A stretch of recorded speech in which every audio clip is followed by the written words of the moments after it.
Hello बच्चों, आज हम पढ़ रहे हैं क्लास 10th चैप्टर 8। संस्कृत में हम 7 चैप्टर कंप्लीट कर चुके हैं। आज हमारा 8वां पाठ है, 8वां पाठ, जिसका नाम है कर्मयोगी स्वामी केशवानंद है। कर्मयोगी स्वामी केशवानंद।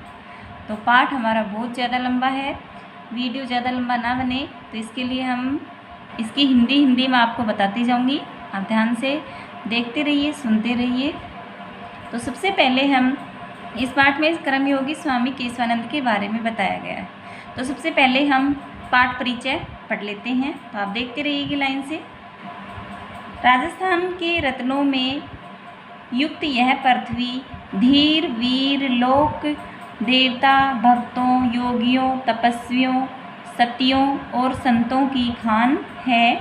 वे कौन से रत्न हैं, यह जिज्ञासा यदि कोई करता है तो उनकी इतनी अधिक संख्या है कि सभी का नाम लेना भी सरल नहीं है। इस भूमि पर कुछ समय पूर्व उत्पन्न एक मनुष्य रत्न स्वामी केशवानंद का प्रेरक जीवन व्रत यहाँ संक्षेप में प्रस्तुत किया जा रहा है। तो अब हमारा पाठ शुरू होता है। स्वामी केशवानंद का जन्म पौष मास में विक्रम संवत 1940 में सन 1883 बनते हैं। ये राजस्थान के सीकर जिले के मगलूना गांव में हुआ था। इसके पिता का नाम ठाकुरसी ढाका और माता का नाम सारा था।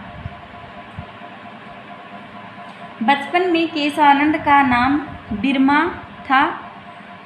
जब यह बालक लगभग 7 वर्ष का था तभी एक ऊंट पर बैठकर रतनगढ़ नामक स्थान पर जीवन यापन करते हुए इसके पिता का स्वर्गवास हो गया। आगे है पितु प्राणायात। पिता की मृत्यु होने के पहले से ही दरिद्रता के कारण सेठों के घरों में गोधूम यानी गेहूँ जो आदि को पीसकर बर्तन मांजना, पात्र मांजना में नहीं बर्तन मांजना आदि कार्यों से जैसे तैसे समय व्यतीत करती हुई इस बालक की बेचारी माता अब विधवा होने के कारण और भी अधिक विपत्तिग्रस्त हो गई थी।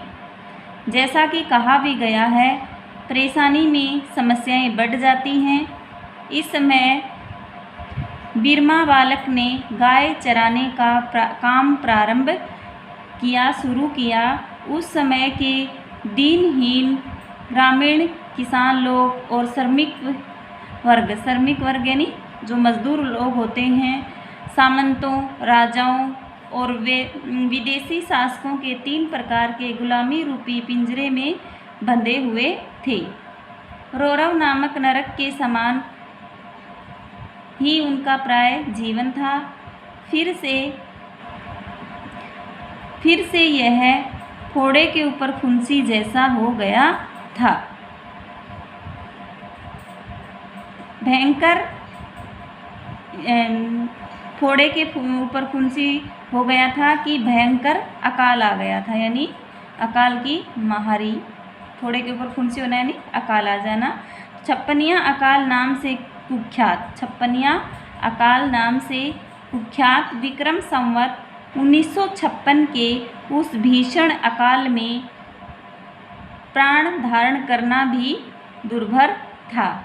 चारों दिशाओं में न तो पानी था, जलम नय यानी पानी था, और न ही अन्न था और न ही चारा, न पशुओं के लिए चारा भी नहीं था। केवल भूख और प्यास का अखंड साम्राज्य तथा प्राणियों की चीख पुकार थी। खेजड़ी के पेड़ों की छाल, समी वृक्षाणाम यानी खेजड़ी छाल और भरूट नामक घास को खाकर, भरूट जिसके कांटे होते हैं, मनुष्य जैसे तैसे प्राणों की रक्षा कर रहे थे। तो मनुष्य क्या खा रहे थे? जो हमारी खेजड़ी है उनकी छाल और भरूट नामक घास है उनको खाकर। प्राय पशु तो मृत्यु के ग्रास बन चुके थे। ये माता पुत्र भी नगर नगर और गांव गांव भटक रहे थे। इसी बीच में निरंतर अकाल की पीड़ाओं से क्षीण और अत्यंत अस्वस्थ बिरमा की माता भी लगभग 16 वर्ष के इस युवक को अकेला छोड़कर स्वर्गलोक को चली गई थी। यानी उनकी माता का जब निधन हुआ तो उनकी उम्र कितनी थी? मात्र 16 वर्ष, और पिता जो हैं वो पहले ही गुजर चुके थे। उसके बाद उसके बाद अकेला होते हुए भी ऐसार संसार का दुख रूपी दावा अग्नि ही जिसका साथी था। भूख और प्यास से पीड़ित बिरमा उत्तर दिशा में अज्ञात रास्ते पर भटकते हुए पंजाब में फिरोजपुर पहुंच गया। यानी ये रास्ता भटक गया और कहाँ पहुंच गया? फिरोजपुर। वहाँ किसी कृपा करने वाले के द्वारा आर्य समाज के अनाथालय में प्रवेश कराए गए इस बालक ने रोटी और अक्षर ज्ञान का एक साथ दर्शन पहली बार किया, कि वहाँ उसको रोटी भी मिली और साथ साथ उसको शिक्षा भी, ये दोनों एक साथ उसे मिले वहाँ पर। यही एक चरवाहा का महापुरुषत्व की और यात्रा के प्रारंभ का प्रथम बिंदु था, पहला बिंदु था। यहाँ उसके संस्कृत के अध्ययन की इच्छा उत्पन्न हुई। जिज्ञासा होने पर कहा गया है कि तुम जाट के लिए संस्कृत सीखना सरल कहाँ है। यदि संस्कृत को चाहते हो तो साधु बन जाओ। तत्पश्चात विक्रम संवत 1961 अर्थात 1904 में फाजिल्का नगर में संस्कृत का अध्ययन करने के लिए उदासी संप्रदाय के स्वामी कुशलदास का शिष्यत्व और साधु बनना उन्होंने स्वीकार कर लिया। अंगीकृत यानी स्वीकार करना। वहाँ गुरुमुखी लिपि में गुरु ग्रंथ साहिब को पढ़ने में कुशलता प्राप्त की। अगले वर्ष प्रयाग में कुंभ के मेले में एक महात्मा द्वारा इन्हें स्वामी केशवानंद नाम दिया गया। गुरु की आज्ञा से संस्कृत का अध्ययन करने के लिए हरिद्वार और अमृतसर में भी ये रहे।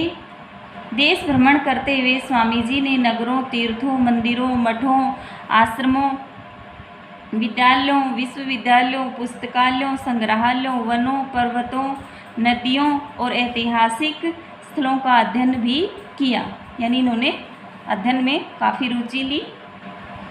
अपने शिष्य के गुण समूह की महिमा से अत्यंत प्रसन्न हुए गुरु कुशलदास ने अपने जीवन काल में ही आश्रम का स्वामित्व केशवानंद के लिए दे दिया और उनकी गुरुपीठ पर प्रतिष्ठित भी कर दिया। यानी उनको अपनी गद्दी उनको दे दी।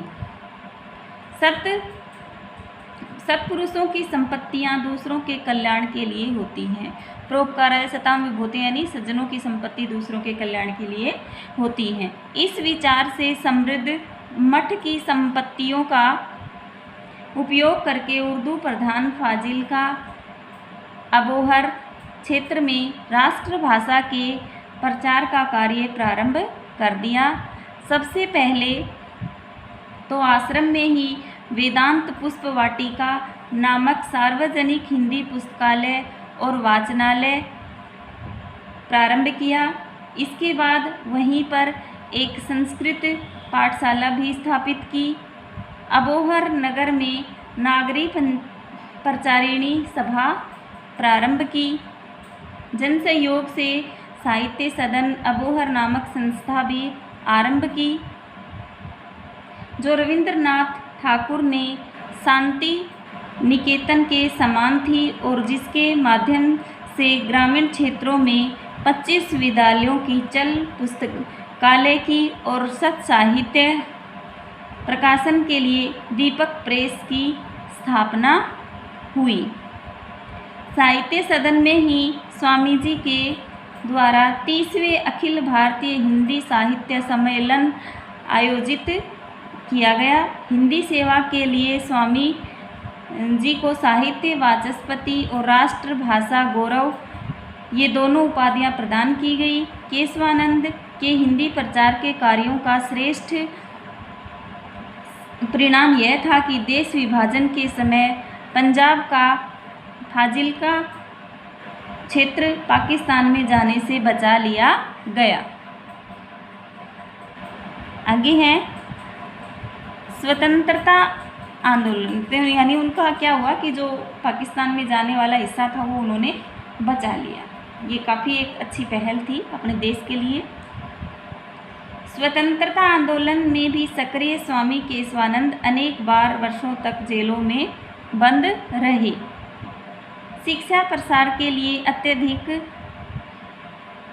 परिश्रम करने वाले स्वामी जी के द्वारा ग्रामोत्थान विद्यापीठ नामक संगरिया नामक संस्था की स्थापना की गई।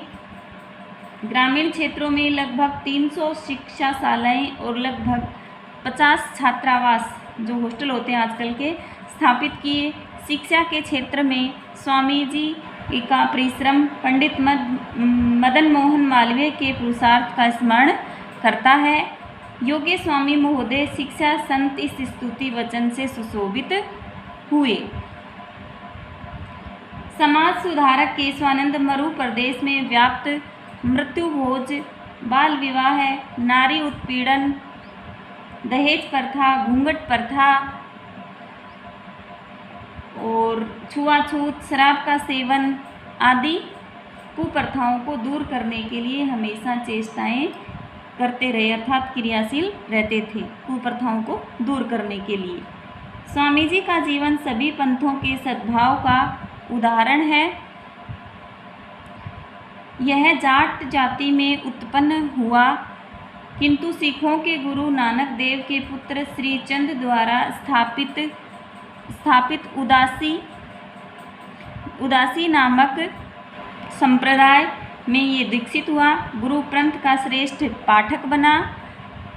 11 वर्षों की साधना से 700 पृष्ठों में सिखों के इतिहास लेखन का कार्य इन्होंने किया। विभाजन के समय हिंसा होने पर घायल मुस्लिम भाइयों की चिकित्सा कराई। सिख, बिश्नोई, नामधारी, दशनामी, आर्य समाजी, जैन आदि आचार्यों के समान कार्यक्रम आयोजित किए। जाट विद्यालय संगरिया का नाम बदलकर ग्रामोत्थान विद्यापीठ कर दिया गया। स्वामी केशवानंद के कार्यों को देखने के लिए सर छोटू राम के एम पणिकर, राजश्री पुरुषोत्तम दास टंडन, भूदान प्रणेता विनोबा भावे, पंडित जवाहरलाल नेहरू, श्रीमती इंदिरा गांधी, बाबू जगजीवन राम, श्री लाल बहादुर शास्त्री, राज महेंद्र प्रताप, महाराजा शार्दुल सिंह, महाराजा करणी सिंह, मोहनलाल सुखाड़िया, बरकतुल्ला खां, डॉक्टर वासुदेव शरण अग्रवाल और अन्य अनेक भारतीय और विदेशी विद्वान, शिक्षाविद, राजनीतिविद एवं धर्माचार्य यथावसर संगरिया विद्यापीठ में आए। शिक्षा में, महिला कल्याण में और दलितों के उत्थान में संलग्न स्वामी जी दो बार कब सन 1954 और सन 1964 संसद सदस्य राज्यसभा में ये रहे। वस्तुतः यह सन्यासी विलक्षण थे, जो कि आत्म कल्याण का अथवा मोक्ष का मार्ग छोड़कर, अब ये कुछ लोग दिया है कि न त्वहम कामये राज्यम न स्वर्ग न पुण्य भवम कामये दुख तत्पानाम प्राणी नाम अर्तिस नाशनम। इसका अर्थ है, न तो मैं राज्य की इच्छा करता हूँ, ना ही स्वर्ग की और ना ही किसकी, मोक्ष की इच्छा करता हूँ। मैं तो दुख से पीड़ित लोगों की पीड़ा को नष्ट करने की कामना करता हूँ। बहुत ही अच्छे विचार थे इनके। इति पंथान, इस प्रकार की भावना से युक्त मार्ग का अनुसरण करते हुए जीवन के 89वें वर्ष में भी कर्म करते रहे, यानी वो 90 साल से मात्र 1 ही साल कम था, तब तक ही वो अपने कर्म करते रहे, कर्म के लिए वो कभी भी पीछे नहीं हटे। तो कर्म करते रहे। दिल्ली के राजमार्ग पर चलते हुए उन्होंने अनंत यात्रा के लिए स्वर्गलोक प्रस्थान किया, अर्थात उनकी कब मृत्यु हो गई। सत्य ही कहा गया है, संति संत की अंतः, कितने सज्जन होते हैं, अर्थात ऐसे साधु पुरुष बहुत ही कम होते हैं। उन्होंने सर्वस्व पूरा जीवन किसके लिए न्यौछावर किया? गरीबों के लिए, उत्थान के लिए, उनकी शिक्षा के लिए, उनकी बेरोजगारी के लिए उन्होंने बहुत अच्छे कदम उठाए कि उन्होंने जो अपने जीवन में झेला था वो किसी और के साथ ना घटित हो, ऐसे उनके अच्छे विचार थे। तो अगर मेरा पाठ आपको सभी बच्चों को अच्छा लगा है, समझ में आया है, पसंद आया है, तो प्लीज़ मेरा चैनल लाइक और सब्सक्राइब शेयर करना ना भूलें।